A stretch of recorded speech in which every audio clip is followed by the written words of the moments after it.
So you want to start out with some coarse black pepper. And by the way, make sure your hands are clean. I washed mine just before you came over. So I'm going to put about 2 tablespoons. Now I may have to correct this. I just don't know. I've got about 4 pounds right here. And a good 2 tablespoons of salt. And then we want to add, of course, what is so characteristic of Italian sausage, fennel seeds. These are fennel seeds, you see? And they give a really nice licorice-type flavor to the pork sausage. So all of those are going in. And then this is something that I found when I was in Tuscany. You've probably heard about this. It's kind of like getting a lot of press lately. This is something called finocchio. So we have that. And now, of course, we need to give this a little jazzy, spicy taste. So we want to use, of course, peperoncino. You see what I mean? And I like to take them and just put them in my little spice grinder. There's a piece that just didn't quite get it, but all right. So now that we have this mixture, we've really got to get into this, and that means using your hands. So I take this and I work it into the pork. You want to make sure you work it evenly. That's enough. And I put it right here so I can fry that up. And I'll taste that. And if it isn't exactly where I want it, then I can add more spices. See? Right down into the casing. Right down into it. Keep pushing, taking little globs at a time. You don't want to put too much in there or you're going to get a hole. If you do get a hole, and it does happen, you just take that part out, tie the end, and start over again. So they would start with a frying pan. Get the heat up here a little bit. And we want to put a little water in the base of the pan. That's to prevent the sausage from burning. And then we take our sausage. Isn't this beautiful?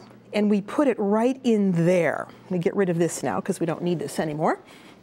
We put it in the pan, and we want this sausage to turn gray, so I let it go for a while. You want it to turn gray on both sides, and after it is gray, well then what you do is you dump off all of the water and you let it brown in its own fat. So now that we have that going, I want to show you the one that we cooked for you. Here we have a sausage that we have already browned. So I'm going to take this out. This is cooked. Put it on a clean cutting board so you can see it. Isn't that beautiful? And now I want to show you what that looks like when we cut into it. So I like to cut it right on the bias, just like that. Look at how gorgeous this is. Now we're going to do something here that's very Neapolitan with this sausage. We're going to make something that's very typical in Naples, and that is sausage with turnip tops or bitter greens.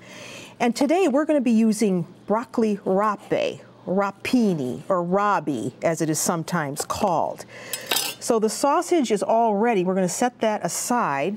You just admire that. And I'm going to talk to you about the greens that go with this. So let's see what's happening here first. As you can see, the sausage is now boiling in this water, and you see how it's turning gray? So I want to turn it over and let it get gray on the other side. And you just continue on like that until it's nicely browned like this. And this is what's going to help you out. You're going to use an instant read thermometer. You insert it into the sausage as it's cooking, and that's going to give you a reading. And the reading is going to tell you when that is cooked. As I say, 150, 155. All right, now on to the greens, because I'm going to move this aside now because you know what to do there. But in this pan that I browned the piece of sausage, I have the drippings. And I'm going to add just a little bit of olive oil to this, a little extra virgin olive oil. And we're going to work with, as I say, broccoli rape. And here it is as you get it from the grocery store. A nice bunch. It has these little flower heads that resemble broccoli, and then it has these beautiful leaves. and they're very bitter, but they're delicious. So you bring this home, you wash it, you clean it, you rinse it off, you drain it, and it looks like that. So once you have that, then you want to get some garlic. And here we have some fresh garlic. And I'm just going to use my microplane and get it right into my frying pan. So we're going to just saute these greens very quickly. So you want to get a nice clove of garlic in there. And when you come to the end, just put the whole piece in. And then again, we want some of those greens. I mean, some of the hot red pepper flakes. We've already got the greens. I'm getting so excited here. Turn this down a bit. Let me put my top back on here and give that a whirl. We're going to give this a little heat too.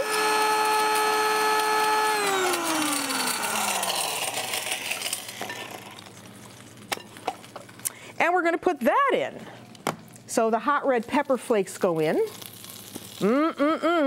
Have the water ready and stir this around a little bit. We're going to give that a little bit more olive oil because we need it. That's a little dry there. So a little olive oil goes in. And now we can put in our greens dry. You know, most people say to me, well, how do I get the bitterness out of the bitter greens? Folks, bitter greens are bitter for a reason. They're bitter, and that's the way you should enjoy them. No amount of boiling is going to take out the bitterness. So have them fairly dry, otherwise it's all going to spit up in the oil. See what I mean? Put them in the pan, all of them, just like that. And put the cover on. You put the cover on and you let those greens wilt down. And when they're wilted down, that's when we're going to add salt and pepper. You see how those greens have wilted down. And now I'm going to give them a little bit of salt and a little pepper. Not too much because we have that hot red pepper in there. And stir this around. And they're cooked.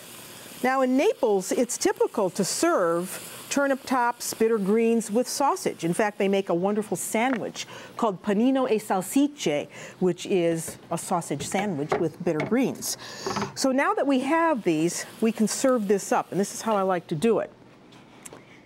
It's a really rustic dish.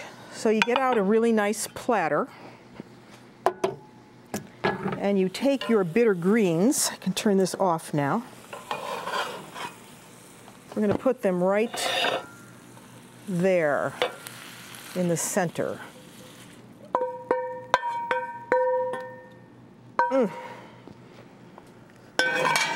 And I'm going to spread those out a little bit. Aren't they pretty? So here are our bitter greens.